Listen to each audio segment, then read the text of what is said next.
All right, Matt, thanks. Romance scams, pulling at your heartstrings to steal your wallet. It's a crime that happens every day of the year, but on this Valentine's Day, the FBI wants you to know some of the red flags. One woman shared her story of how she fell victim to the scam. 5 News reporter Catherine Gilker has that story. He said, I have a confession to make. And when I heard that, it was like a gut punch. That's when Debbie Montgomery Johnson found out the man she met on a faith-based dating site had been scamming her. Over 2 years of chatting online with the man she'd given more than $1 million to. She originally knew him as Eric from London, but she discovered he was a man in his 20s, more than 4,000 miles away from London in Nigeria. Looking back, it's just unbelievable how the story was crafted. But when you're in the middle of it, you're seeing family and you're feeling those family. I mean, if anything happened to any of my kids, I would feel horrendous if I couldn't help.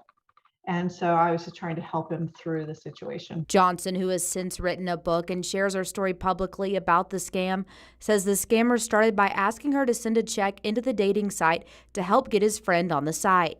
She thinks that was a test to see if she would do it.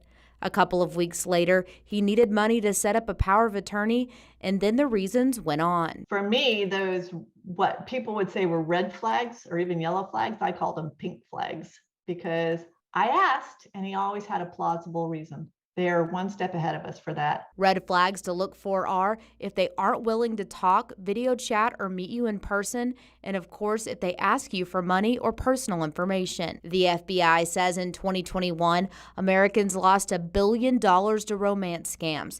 They say the crime ramped up from 2015 to 2020. In 2015, there were about 12,000 victims. In 2020, it was up to about 24,000 victims. And the losses to Americans went from about $200 million in 2015 to $600 million in 2020. David McClellan is the CEO and founder of SocialCatfish.com. It helps people verify who people are. We think of romance scams as people just handing over money. Sometimes what will happen with these scams is they'll actually send gifts now. So these scams are evolving.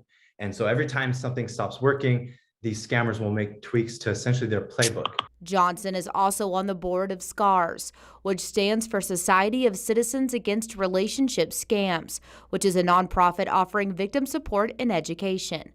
She wants people to know they are not alone and this really can happen to anyone. The experience for me has been priceless only because I've been able to turn it around and use it for some good.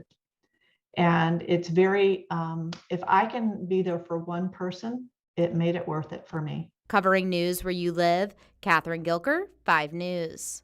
If you have fallen victim to a romance scam or any type of scam, you can call the FBI or your local law enforcement office to report it. The FBI says the sooner they know about it, the more likely they could recover some of your stolen money.